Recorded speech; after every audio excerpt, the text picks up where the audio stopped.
Now, you see, when your identity is defined by society, you cannot resist it. You don't have the knowledge, you don't have the wisdom, you don't have the resources to understand that something's being put over on you. You cannot but help believe the definition of you as a free agent. But you believe yourself to be a free agent as a result of not being free.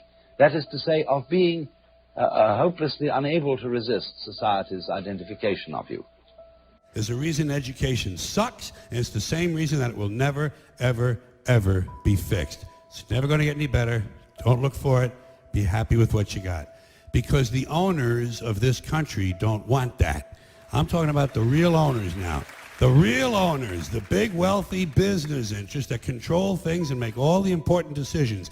Forget the politicians. The politicians are put there to give you the idea that you have freedom of choice. You don't. You have no choice. You have owners. They own you. They own everything. They own all the important land. They own and control the corporations. They've long since bought and paid for the Senate, the Congress, the state houses, the city halls. They got the judges in their back pockets. And they own all the big media companies, so they control just about all of the news and information you get to hear. They got you by the balls. They spend billions of dollars every year lobbying to get what they want. Well, we know what they want. They want more for themselves and less for everybody else. But I'll tell you what they don't want. They don't want a population of citizens capable of critical thinking. They don't want well-informed, well-educated people capable of critical thinking. They're not interested in that. That doesn't help them. That's against their interest. That's right. They don't want people who are smart enough to sit around the kitchen table to figure out how badly they're getting fucked by a system that threw them overboard 30 fucking years ago.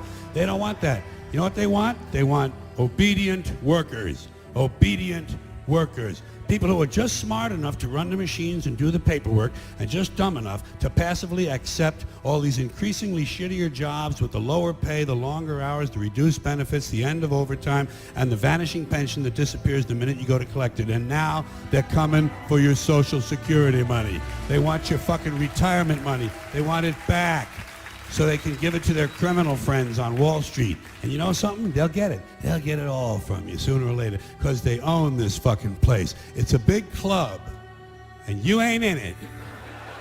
You and I are not in the big club. And by the way, it's the same big club they use to beat you over the head with all day long, when they tell you what to believe. All day long, beating you over the head in their media, telling you what to believe, what to think, and what to buy.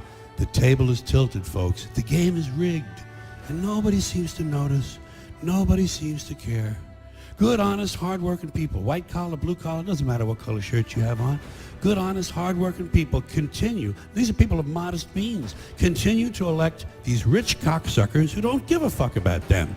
They don't give a fuck about you. They don't give a fuck about you. They don't care about you at all. At all. At all.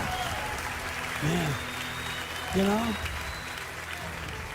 And nobody seems to notice, nobody seems to care. That's what the owners count on, the fact that Americans will probably remain willfully ignorant of the big red, white, and blue dick that's being jammed up their assholes every day. Because the owners of this country know the truth. It's called the American dream, but you have to be asleep to believe it.